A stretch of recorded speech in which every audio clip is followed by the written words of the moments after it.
The next is the concept of self indicator.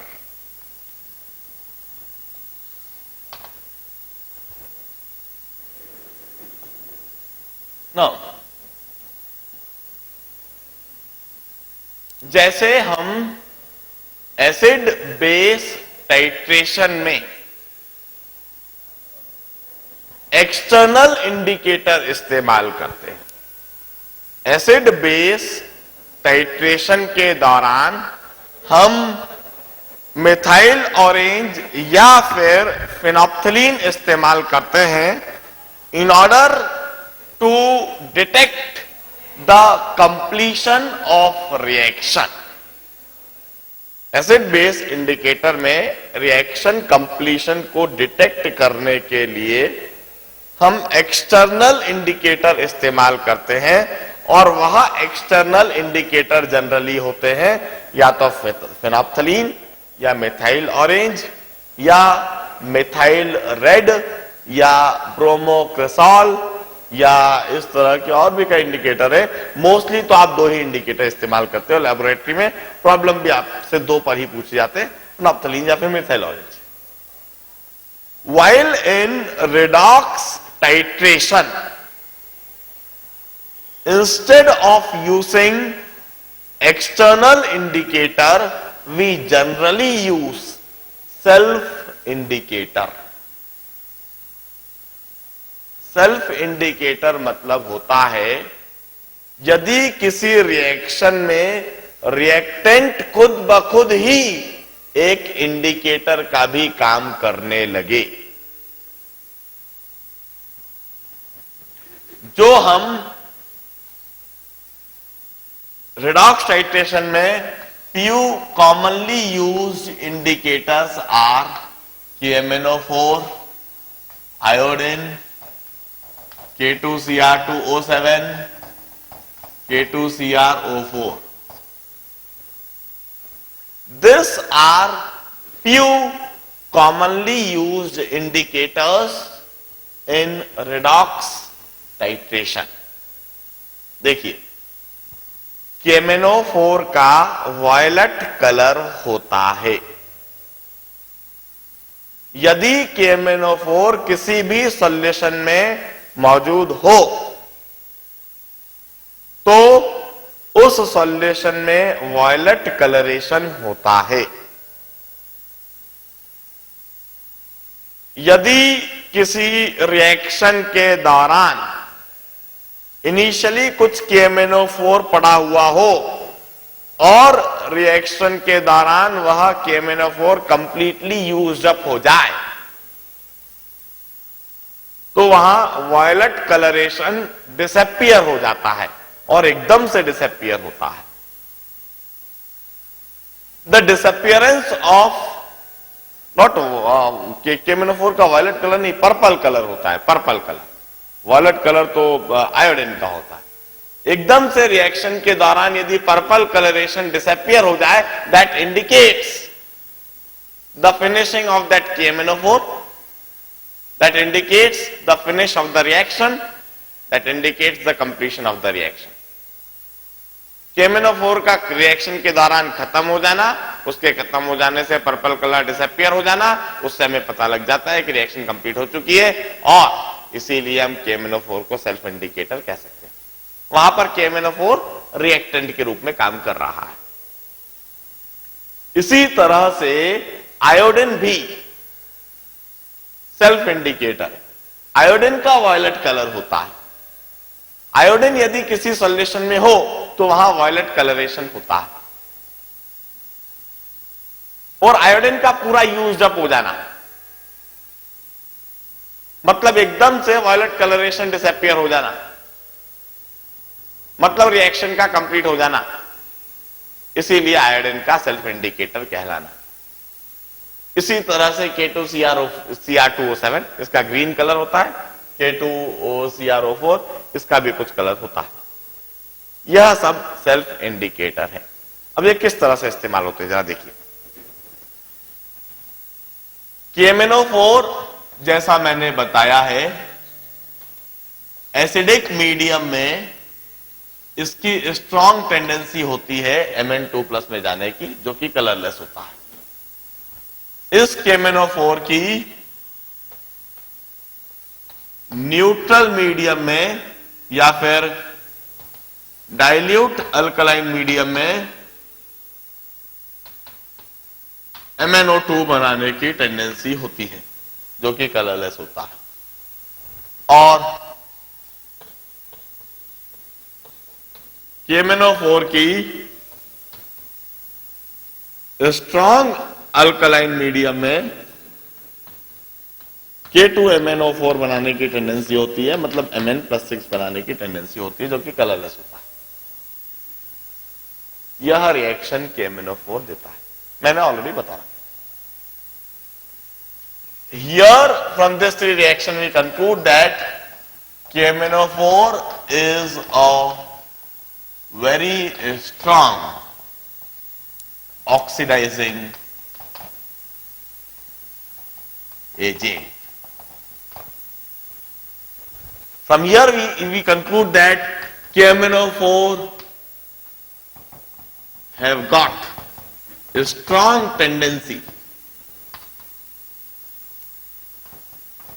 to get reduced. खुद के reduce होने की बहुत स्ट्रांग टेंडेंसी है KMnO4 की। अब देखिए हम करते क्या, any reducing agent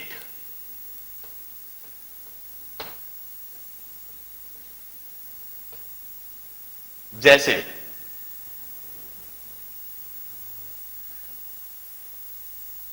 reducing agent in burette,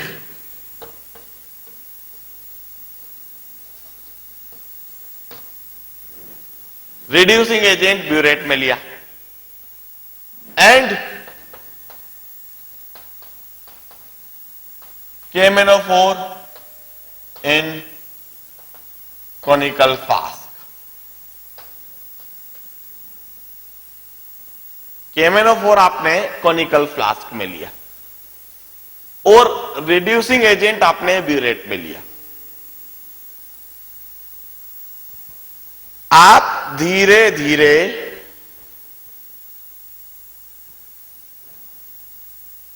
burette से रिड्यूसिंग एजेंट डालते हो। KMnO4 धीरे धीरे उससे रिएक्ट करता है, KMnO4 रिड्यूस होता है और KMnO4 स्वयं रिड्यूस होते समय सामने वाले को ऑक्सीडाइज करता है। अब वो रिड्यूसिंग एजेंट कैसे कैसे हो सकते हैं, जैसे FeSO4 हुआ, जैसे ऑक्सैलिक एसिड हुआ, जैसे H2O2 हुआ। इस तरह के कई सारे रिड्यूसिंग एजेंट हो सकते हैं जो ऑक्सीडाइज होने के लिए तैयार रहते हैं। ये सब ऑक्सीडाइज होने के लिए तैयार रहते हैं और चूंकि ऑक्सीडाइज होने के लिए तैयार रहते हैं इसीलिए हम इनको रिड्यूसिंग एजेंट कह रहे हैं। इस तरह से हम रिड्यूसिंग एजेंट को ब्यूरेट के द्वारा धीरे धीरे रन करते हैं। KMnO4 धीरे धीरे रिएक्ट करता है। जैसे ही पूरा KMnO4 रिएक्ट करता है, जैसे ही वहां पर KMnO4 खत्म होता है, वैसे ही हम कहते हैं reaction finished, redox reaction finished. Equivalent of KMnO4 must be equal to equivalent of reducing agent involved in reaction.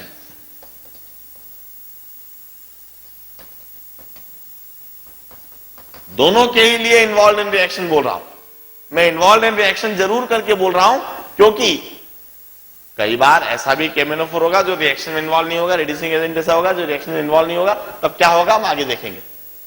Whatever is the equivalent of KMnO4 involved in reaction should be equal to equivalent of reducing agent involved in the reaction. No need of completing the reaction. No need of balancing the reaction. यह जानने की कोई जरूरत नहीं कि उस reaction में बाकी और कौन कौन पार्टिसिपेट कर रहा है। यह रिएक्शन में जानने की जरूरत नहीं, इसके अलावा रिएक्शन में क्या क्या बन रहा है, रिएक्शन कंप्लीट करने की जरूरत नहीं, रिएक्शन को बैलेंस करने की भी जरूरत नहीं। हम फ्लैटली कह देंगे इक्विवेलेंट ऑफ KMnO4 और इक्विवेलेंट ऑफ रिड्यूसिंग एजेंट बराबर होना चाहिए। दूसरे तरीके से करते हैं कई बार, दूसरे तरीके से इस रिएक्शन को ऐसा करा जाएगा, reducing agent in conical flask यदि लिया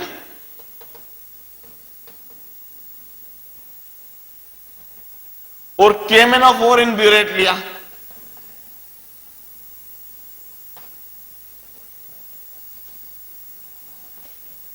अब इस रिएक्शन को किस तरह से करा जाएगा जरा समझे। अब इस रिएक्शन को करने के दो तरीके हैं। रिड्यूसिंग एजेंट कोनिकल फ्लास्क में लिया और KMnO4 ब्यूरेट में लिया, उल्टा काम करा। अब इसको करने के दो तरीके हैं, दो तरीके से बात को आगे बढ़ाएंगे। एक तरीका तो सिंपल सा है कि KMnO4 को ड्रॉप बाय ड्रॉप डालो। इस बार कोनिकल फ्लास्क में कलरलेस सॉल्यूशन है,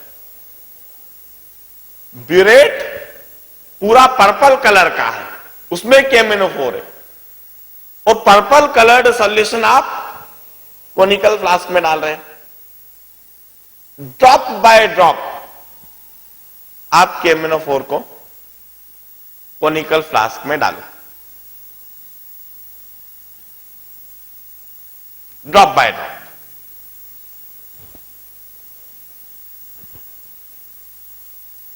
एक एक ड्रॉप करके उसको अच्छी तरह से शेक करते रहो, जिससे कि जितना भी KMnO4 आ रहा है एकदम से जैसी बूंद गिरेगी उसके आसपास पर्पल कलर दिखेगा, लेकिन जैसे ही जरा सा हिलाओगे पर्पल कलर डिसअपीयर हो जाएगा। एकदम बूंद गिरी, एकदम चारों तरफ पर्पल कलर फैला और वो एकदम से डिसअपीयर होगी। और ड्रॉप बाय ड्रॉप इस तरह से डालते जाओ, तब तक डालो जब तक कि एक बूंद ऐसी गिरेगी जो डिसअपीयर नहीं होगी, जिसकी वजह से सॉल्यूशन पर्पल कलर हो जाएगा। एक बूंद ऐसी गिरेगी जो जिसका पर्पल कलर डिसअपीयर होने के बजाय पूरे सॉल्यूशन के अंदर डिस्पर्स हो जाएगा। और समझ जाओ कि वह KMnO4 की ड्रॉप रिएक्ट नहीं करी, क्योंकि इसके पहले वाला सारा KMnO4 रिएक्ट कर लिया और रिड्यूसिंग एजेंट पूरा पूरा रिएक्ट कर लिया, और इसके अलावा कोई रिड्यूसिंग एजेंट बचा नहीं है। इसलिए ये जो KMnO4 गया यह रिएक्ट नहीं करा, इसका पर्पल कलर सॉल्यूशन के अंदर फैल गया। और फिर यही फंडा लगा सकते हैं, लेकिन इस तरह से रिएक्शन को करना जरा मुश्किल होगा। इस तरह से रिएक्शन को करना जरा मुश्किल होगा, क्योंकि उस एक बूंद से पर्पल कलर एकदम से आपको दिखता नहीं। आप जो दूसरा तरीका है उसे एडॉप्ट करते हो, वह बेहतर तरीका होता है। दूसरा तरीका समझो, रिड्यूसिंग एजेंट कोनिकल फ्लास्क में, KMnO4 ब्यूरेट में। नाउ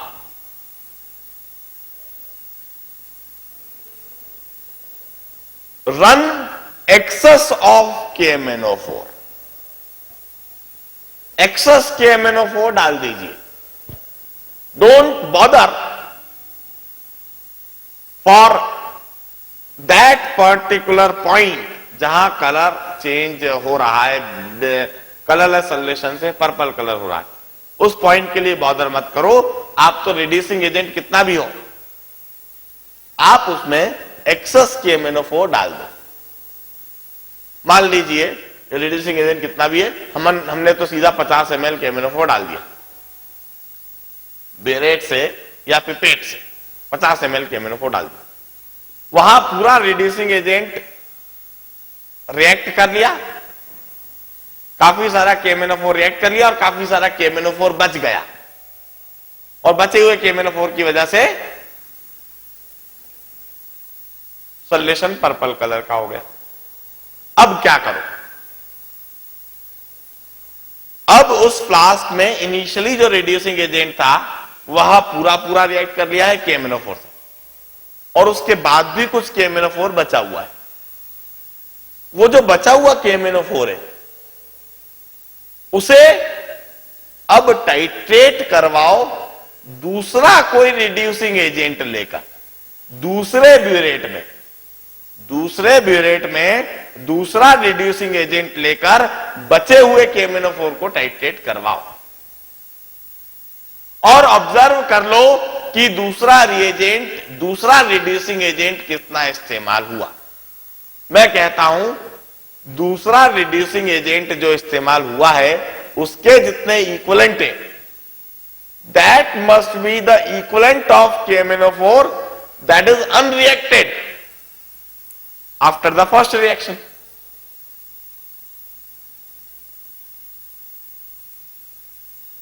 नहीं समझ में आ रहा कुछ भी, मैं समझाता हूं।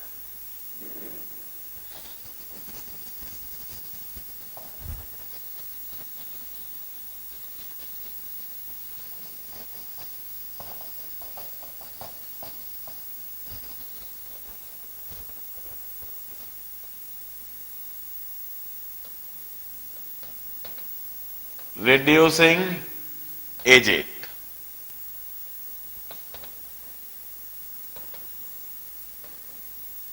in conical flask जैसे कि oxalic acid, limited reducing agent. यह लिमिटेड रिड्यूसिंग एजेंट कम है, मतलब अब इसमें हम क्या करें, ऐड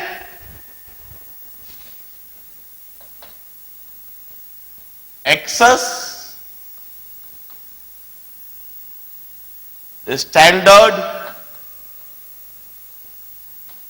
KMnO4।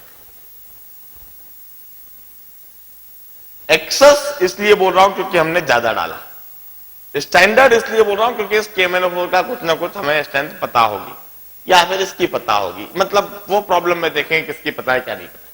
KMnO4 एक्सेस डाल, रिड्यूसिंग एजेंट्स के साथ एक्सेस स्टैंडर्ड KMnO4 ने रिएक्ट करा। रिएक्शन के बाद क्या बचेगा, रिएक्शन के बाद अनरिएक्टेड KMnO4 और एक्सेस KMnO4 जो है वो बचा रह जाएगा और इसकी वजह से वहां पर्पल कलरेशन होगा। अब कितना अनरिएक्टेड KMnO4 बचा हुआ है इसे जानने के लिए अब हम ब्यूरेट से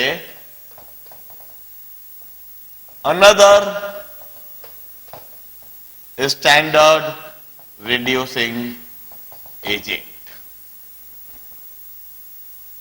अनरिएक्टेड KMnO4 डिटरमाइन करने के लिए ब्यूरेट के द्वारा अनदर स्टैंडर्ड रिड्यूसिंग एजेंट इससे टाइट्रेट करते हैं जब तक कि यह अनरिएक्टेड KMnO4 पूरा रिएक्ट करके इसका पर्पल कलरेशन डिसअपियर नहीं हो जाए। अब हम क्या कहते हैं कि ये जो अनदर स्टैंडर्ड रिड्यूसिंग एजेंट जितना भी इस्तेमाल हुआ है इसके जितने भी इक्विवेलेंट हैं उतने ही इक्विवेलेंट अनरिएक्टेड KMnO4 के होने चाहिए। जितना भी दूसरा स्टैंडर्ड रिड्यूसिंग एजेंट इस्तेमाल हुआ है यह दूसरा standard reducing agent unreacted KMnO4 से रिएक्ट कराए, मतलब इसके इक्विवेलेंट और इसके इक्विवेलेंट बराबर होने चाहिए। इनिशियल इक्विवेलेंट KMnO4 के हमें पता थे, हमें पता थे। अनरिएक्टेड इक्विवेलेंट ऑफ KMnO4 अभी अभी हमने पता कर लिया। Initial equivalent of KMnO4 minus unreacted equivalent of KMnO4, that is the equivalent of KMnO4 that reacted with this reducing agent, और वह equivalent of this reducing agent होना चाहिए। प्रॉब्लम्स के द्वारा मैं यह चीज समझाऊंगा। अभी आप सिर्फ सेल्फ इंडिकेटर समझो कि सेल्फ इंडिकेटर KMnO4 को हम कितना वर्सेटाइल तरीके से इस्तेमाल करेंगे। तरह तरह से हम सेल्फ इंडिकेटर KMnO4 को इस्तेमाल करेंगे, आगे हम देखेंगे। इसी तरह से आयोडीन भी self indicator. Iodine is a oxidizing agent, KMnO4 reducing agent है, आयोडीन एक ऑक्सीडाइजिंग एजेंट है क्योंकि यह स्वयं रिड्यूस होता है और यह भी इसी तरह से सेल्फ इंडिकेट कर देता है। इसका जो वायलेट कलर है वह रिएक्शन कंप्लीशन इंडिकेट करता है, इसीलिए हम इसे सेल्फ इंडिकेटर कह रहे हैं। इसी तरह से पोटेशियम डाइक्रोमेट, पोटेशियम क्रोमेट कैसे हम इस्तेमाल करेंगे, let's wait for numerical problems, let's wait for next to next week. All this are said to be self indicators.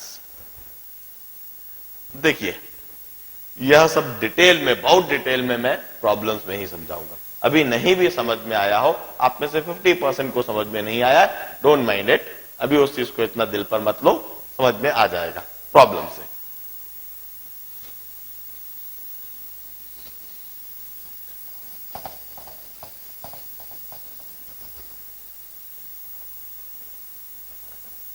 The next is the concept of iodometric titration.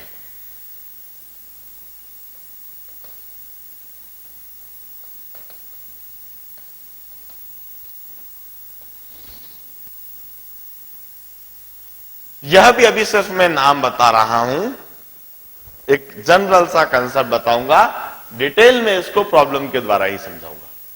आयोडोमेट्रिक titration का simple सा मतलब है the titration in which iodine is used as self indicator.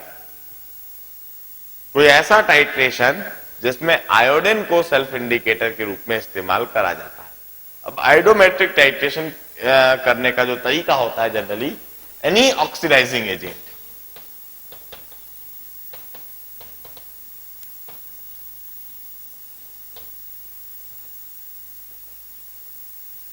it's added with excess iodine and which is generally a standard। Oxidizing agent को excess standard iodine के साथ में डाल दिया जाता है। स्टैंडर्ड आयोडीन मतलब इसका कंसंट्रेशन पता हो, क्योंकि वहां एक्सेस में है, इसलिए ऑक्सीडाइजिंग एजेंट तो पूरा कंज्यूम हो जाना चाहिए, जो बचना चाहिए उसे आयोडीन को बचना चाहिए। तो वहां पर violet coloured solution of excess unreacted iodine बचता है। Violet coloured solution of excess unreacted iodine वहां पर बच जाता है। अब यह एक्सेस अनरिएक्टेड आयोडीन जो है, इसे हम पता कर लेते हैं by using another standard oxidizing agent in burette. Another standard oxidizing agent in burette. Standard से मतलब है, अनदर से मतलब कोई दूसरा ऑक्सीडाइजिंग एजेंट। स्टैंडर्ड से मतलब है कि उसका कंसंट्रेशन पता हो, ऑक्सीडाइजिंग एजेंट हो और उसको ब्यूरेट मिले, जिससे उसका एग्जैक्ट वॉल्यूम मेजर हो जाए, उसका कंसंट्रेशन पता होगा, उसका वॉल्यूम एग्जैक्टली पता लग जाएगा, तो यह पता लग जाएगा कि यह ऑक्सीडाइजिंग एजेंट कितना इस्तेमाल हुआ। अब यह जो ऑक्सीडाइजिंग एजेंट जितना भी इस्तेमाल हुआ, वह पूरी तरह से अनरिएक्टेड आयोडीन ने इस्तेमाल करा। Equivalent of this another standard oxidizing agent which is used in burette must be equal to equivalent of unreacted iodine। इस तरह से equivalent of unreacted iodine निकाल लिया। इनिशियल इक्विवेलेंट ऑफ आयोडीन हमें पता है, क्योंकि हमने स्टैंडर्ड आयोडीन एक्सेस में लिया, लेट अस से 100 ml जिसका कंसंट्रेशन पता है, जो कि एक्सेस में। तो इनिशियली हमने कितने इक्विवेलेंट आयोडीन लिया वो इधर से पता है। इनिशियली हमने ढेर सारा आयोडीन लिया, उस आयोडीन का एक छोटा सा फ्रैक्शन इस ऑक्सीडाइजिंग एजेंट से रिएक्ट करा होगा। उस ढेर सारी आयोडीन में से जो अनरिएक्टेड आयोडीन रही उसे हमने इससे रिएक्ट करवाया। इसके इक्विवेलेंट पता करके हमने इसके इक्विवेलेंट निकाले। अब हम कहते हैं initial equivalent of iodine minus the equivalent of unreacted iodine, that should be the equivalent of iodine reacted with this oxidizing agent. Initial equivalent of iodine minus equivalent of unreacted iodine should be the equivalent of iodine that reacted with this oxidizing agent. Hence that is the equivalent of this oxidizing agent by equivalent concept. मैं detail में समझाऊंगा problem करते समय, दिल पर मत लो, नहीं समझ में आए तो कोई बात नहीं, प्रॉब्लम में समझ में आएगा। अभी मैं कंसेप्ट बता दे रहा हूं बस। This is said to be iodometric titration. इसी तरह से हम K2Cr2O7 K2CrO4 इस्तेमाल करेंगे। कैसे करेंगे? जब करेंगे तब करेंगे, तभी समझाऊंगा। अगला कंसेप्ट बताता हूं, छोटा सा इंपॉर्टेंट कंसेप्ट है।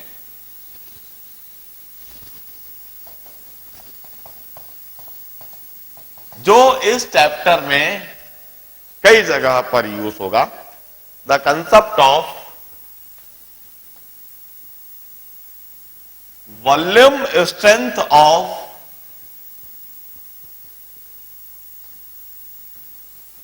H2O2।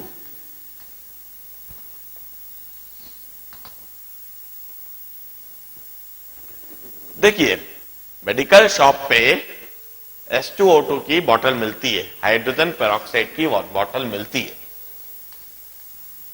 This hydrogen peroxide, medical shop पे हाइड्रोजन पेरोक्साइड की बोतल मिलती है। It's use as bleaching, it's use for bleaching action, it's use for dechlorization, और मेडिकल साइंसेस में इसका यूज एज एंटीसेप्टिक, घाव धोने के लिए इस्तेमाल करते हैं। और उस बॉटल पे आप देखेंगे कभी लिखा हुआ होता है 10 वॉल्यूम H2O2, कभी लिखा हुआ होता है 20 वॉल्यूम H2O2, कहीं लिखा होता है 5 वॉल्यूम H2O2। यह जो लिखा हुआ होता है that is said to be the volume strength. किसी बॉटल पर आप देखोगे 10 वॉल्यूम H2O2, कभी 5 वॉल्यूम H2O2, कभी 20 वॉल्यूम H2O2, कभी 50 वॉल्यूम H2O2। H2O2 का कंसंट्रेशन वॉल्यूम परसेंटेज में भी दिया जाता है, वॉल्यूम स्ट्रेंथ में भी दिया जाता है, और ये वही वॉल्यूम स्ट्रेंथ है। Now V volume of H2O2 का मतलब होता है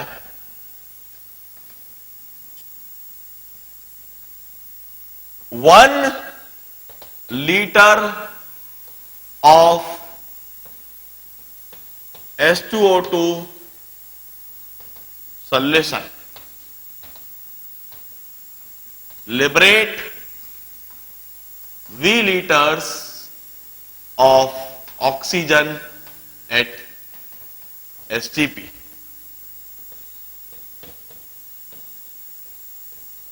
According to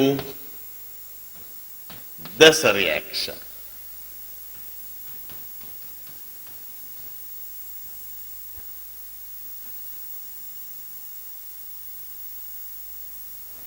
volume strength of H2O2 समझिए।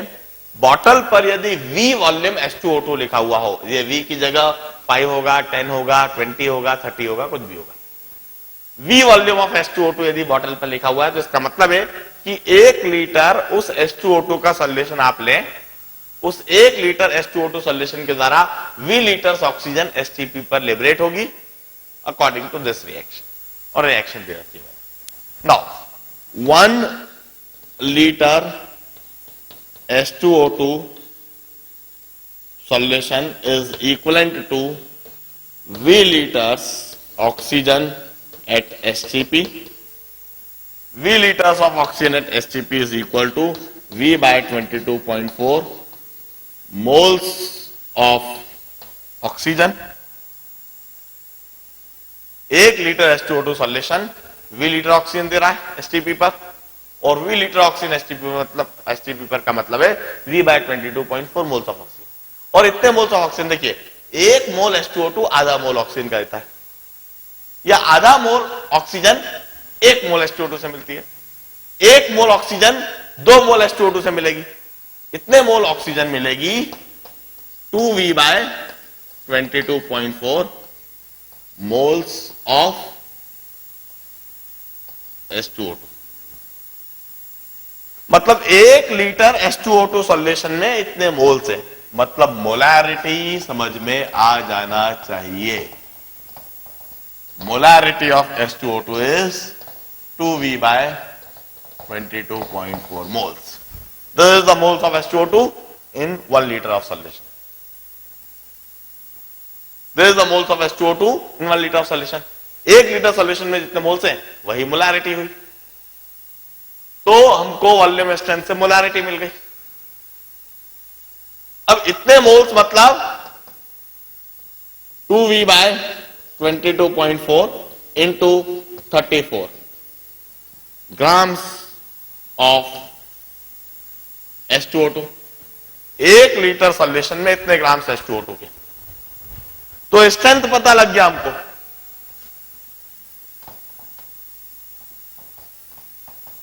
Strength is 2V into 34 by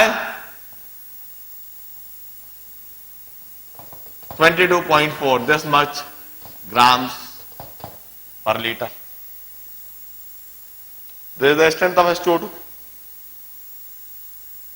मैंने H2O2 के लिए अभी अभी आपको बताया है, for H2O2 number of electron transfer is always equal to 2। H2O2 के लिए नंबर ऑफ इलेक्ट्रॉन ट्रांसफर हमेशा 2 है। Number of moles is equal to 2 into number of equivalent is 2 into number of moles. This is the equivalent of H2O2.